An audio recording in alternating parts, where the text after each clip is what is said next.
Like this? Oh, You're not waving a hammer around, Aaron. Try a gentler touch. and my big sausage fingers don't really do gentle, okay? Bring it back. Trace the line.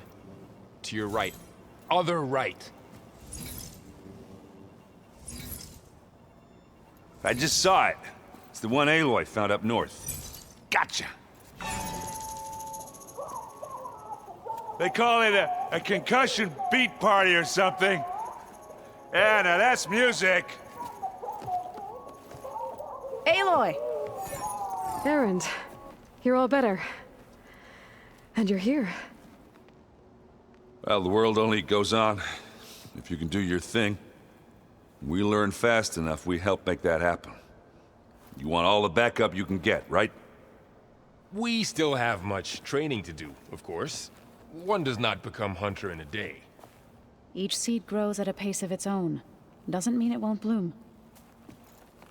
You should know your Tanakh friend arrived. Katalo. I heard their warriors drink people's blood. I want to sleep with one eye open. I think he's seen enough blood for a lifetime. I showed him to one of the rooms. He seems to appreciate the privacy. Looks like you've got things under control. I should get this to Gaia. Right. We'll keep on training. Catch up as fast as we can.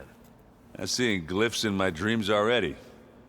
Well, while you've been off gallivanting around, I've been working with Gaia to find out more about the land gods. So from where I'm standing, you're in need of some training. Come along. Okay.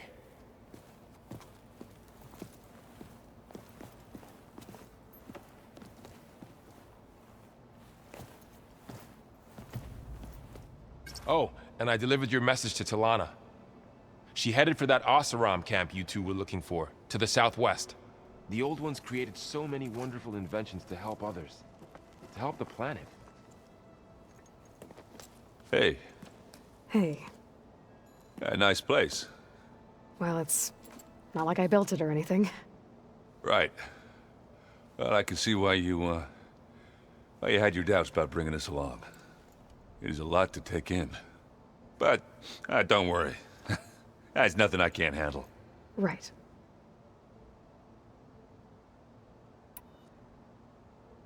How are you settling in? Varl's been helping me get the lay of the land, when he's not getting all tongue-tied. I don't know who makes him more nervous, that Gaia lady or our new Utaru friend. What about the Vanguard? Aren't you supposed to be back east, ordering them around? I sent some of them back to Meridian with a message. I doubt Avad'll mind me sticking around to help the savior of Meridian.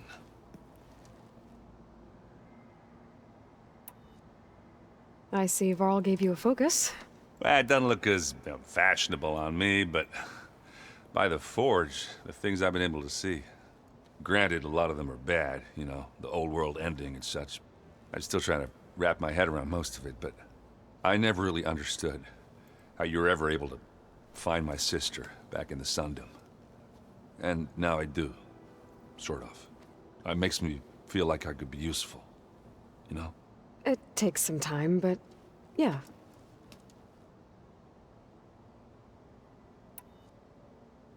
I guess you know what we're up against by now. Yeah, I'm not gonna lie. When Varl first told me those bastards come from the stars, I thought he'd eaten too many of those medicinal berries. Yeah, but I've gotten used to seeing impossible things, thanks to you. I just wish they weren't always trying to kill us. Yeah, you and me both.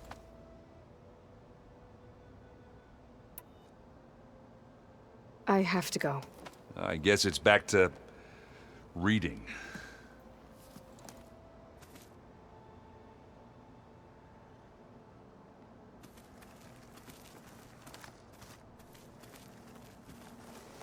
Wow, this place is starting to come alive. Yeah, and Gaia placed all the data she got from your focus into that archive room. With the focuses you gave us, we'll be able to access it at our own pace. You know, learn and train. And if you need us, we'll be there to fight at your side. Got it. Thanks, Varl.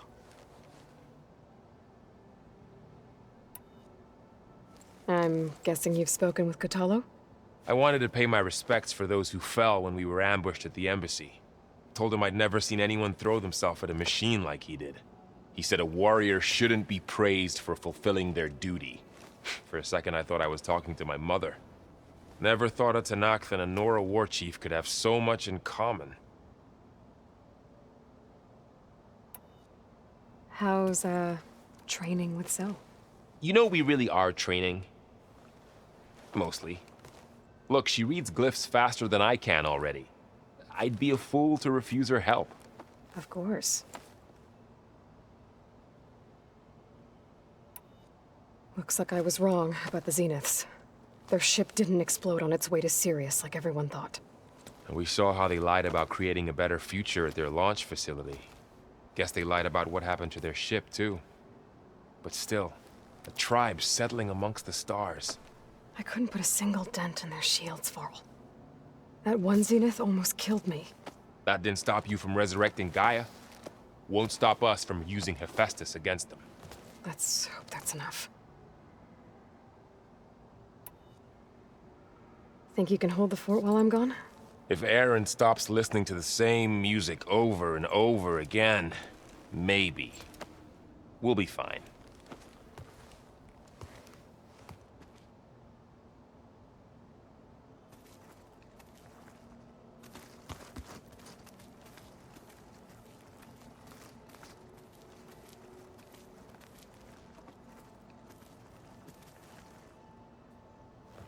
Varl looks happy about his training partner.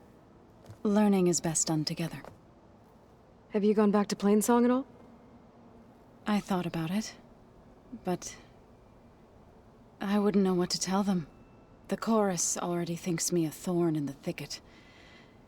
If they knew what we did to Fa, even if they understood, there'd be little they could grasp about all this. No. For now, I must leave the tribe behind. Sounds like you met my friend Talana. Yes. The Karja Huntress. I haven't seen armor like hers since the Red Raids. But Varl tells me that she too suffered at the hands of the Mad Sun King. Yeah. She's one of the good ones. Trust me.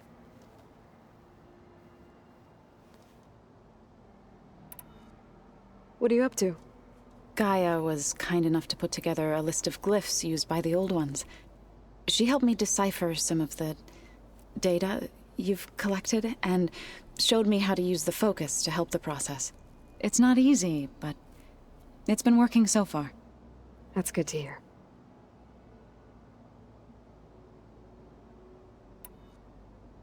Did Gaia tell you anything about the Zeniths? She did. Though it wasn't exactly easy to believe. To think that there are places among the stars where life can bloom as it does here. It is humbling, to say the least. And heartbreaking, that such life should be bent on destroying ours.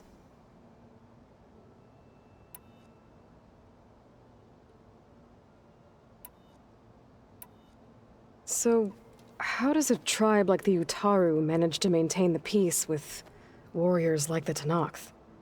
By holding them off. When our fields bloomed aplenty, the Tanakh looked upon our lands with envy. But Plainsong's dishes provided sanctuary and high ground to keep invaders at bay. In the end, even the Tanakh saw sense in a truce. The Utaru promised to provide the Tanakh with food from our crops every year. In exchange, the Tanakh would relinquish one of their own, a veteran, to train the Utaru in combat. This custom was abandoned a few years after the derangement. But some veterans still remain in the plains. I believe I've met them already.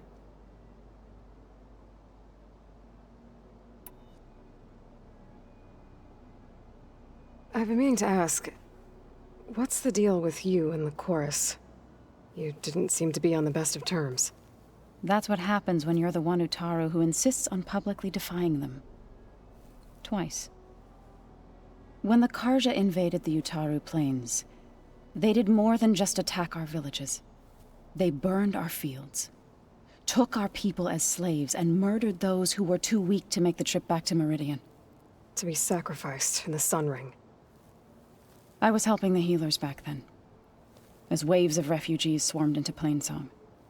The chorus was divided in how to face the invaders.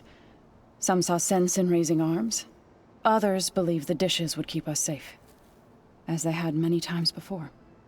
And while they bickered, I buried the seeds of the fallen.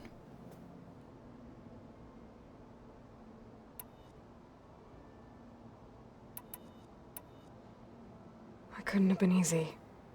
Seeing your people suffer while the Karja invaded your lands. I come from a small village near Plainsong. My grandmother used to say there was no seed that wouldn't grow there. I moved to the dishes when I decided to apprentice as a healer. When the Red Raids began, I thought about going back.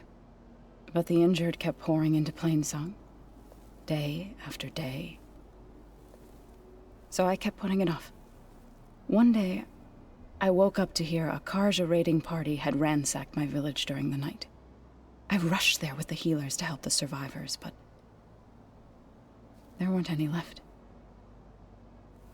The smell of burning flesh haunts me to this day. I'm sorry, Zoe. I made it a point to appear before the chorus as soon as we returned, to demand that we take a stand against the invaders. I was denied. So I left to fight on my own.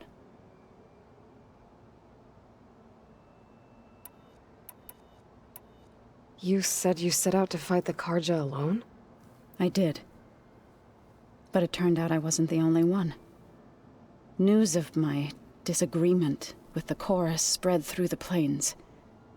Before I knew it, I had more than a dozen Utaru warriors ready to follow me into battle. We knew we couldn't take on the Karja armies head-on, but we also knew the lay of the land better than they did. We ambushed smaller raiding parties, sabotaged their supply lines, and hit their encampments at night. Sounds like you were a force to be reckoned with. Enough that the Tenakth took notice. When the clans began to push the Karja back east, they let us join their ranks.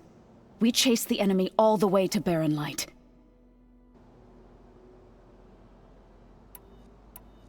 You said you were at Barren Light when the Tenakth defeated the Karja? Tenakth marshals climbed the cliffs of the Daunt under cover of night, then attacked from the other side. Before we knew it, the gates were open, and the full force of the clans burst through.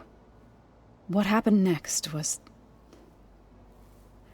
not something I like to remember.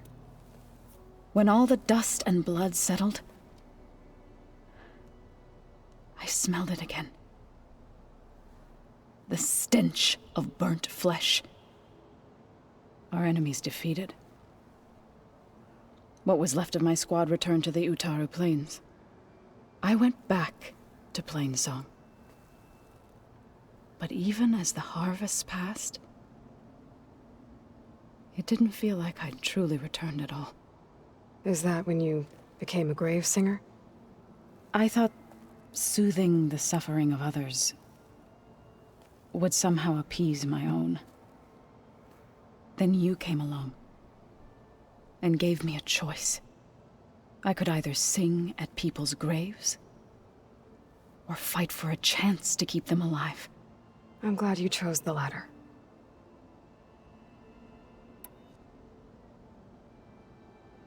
You called yourself a grave singer. What does that mean? To all living things an end must come.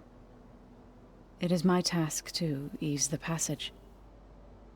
I try to bring comfort and sing of the renewal that death sows the way for.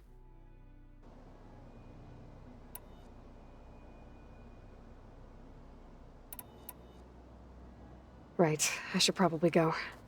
I shall return to our training then.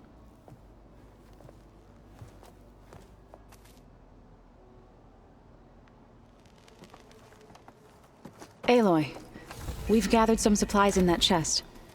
Take what you need.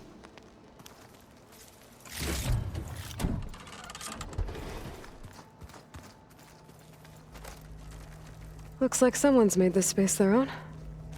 I see you found Varl and Zoe's room, Aloy.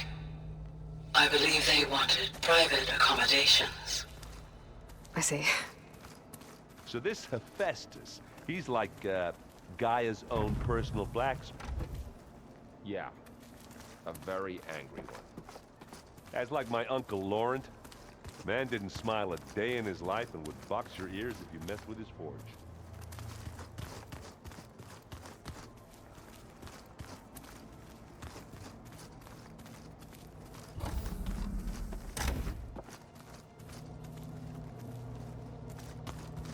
Huh. Looks like someone's rearranged stuff in here. Aloy, I see you found your room. Your companions thought you would appreciate a private space of your own. That was thoughtful of them.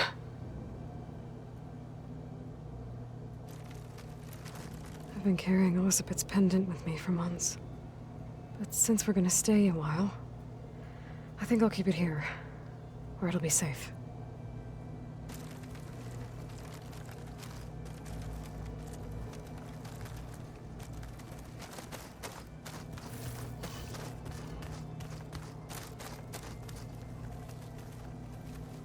My old spear. Rust helped me make it. When I finished my training. Feels like so long ago now.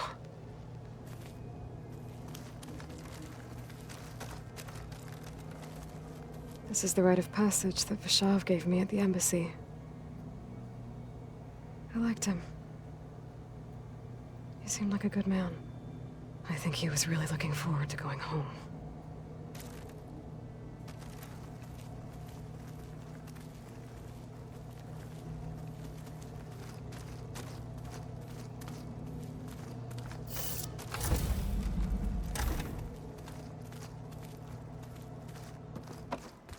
Is your focus acting up again? That's fine.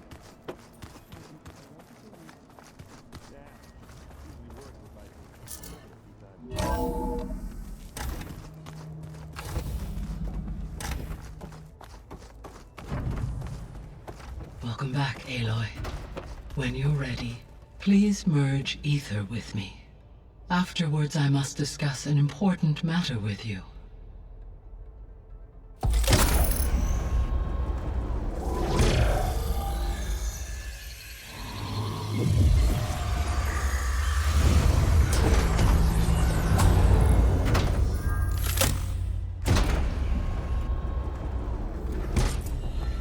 So, what did you want to discuss?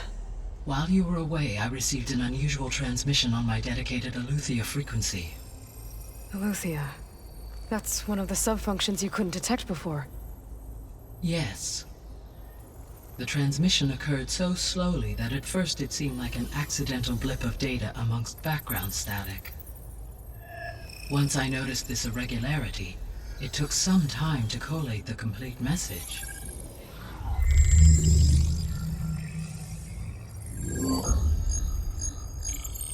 Coordinates. Where does it lead? To a mountain to the northwest of this facility.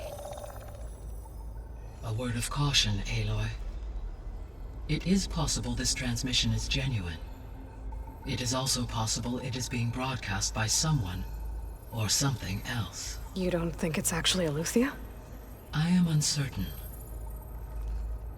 What's SOS? It is an old-world code. A distress signal. A desperate plea for help.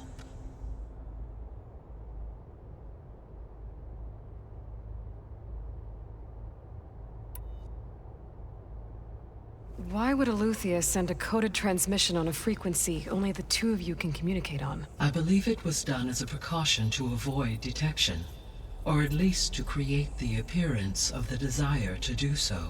I am also uncertain why Aletheia would expect that I would be able to detect and respond to its distress signal at all. As far as it is aware, I no longer function. Okay, so either Aletheia is in trouble and sent the message hoping you were out there, or someone else is trying to get us to go to these coordinates, pretending to be Aletheia. That is my conclusion as well.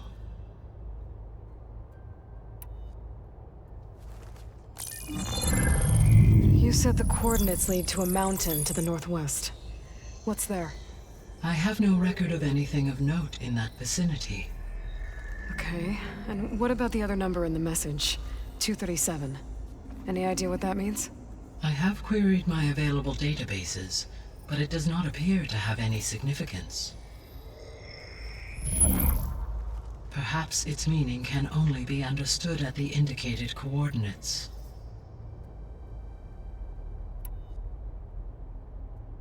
Could the Zeniths be sending the transmission?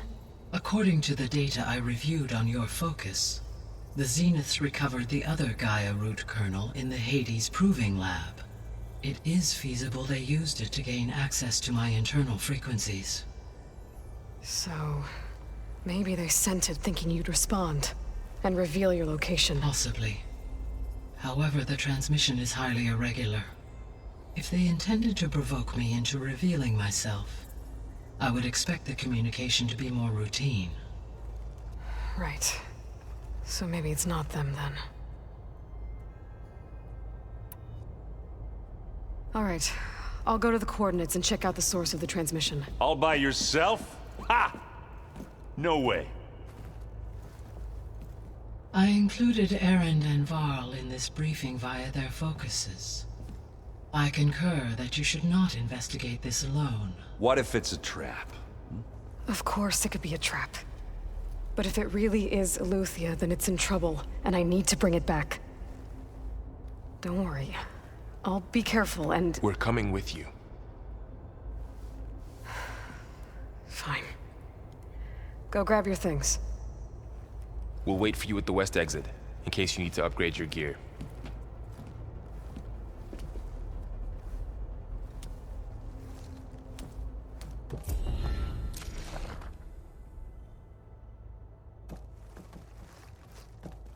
Aloy, That was sneaky of you, patching in Varl and Erend to our conversation.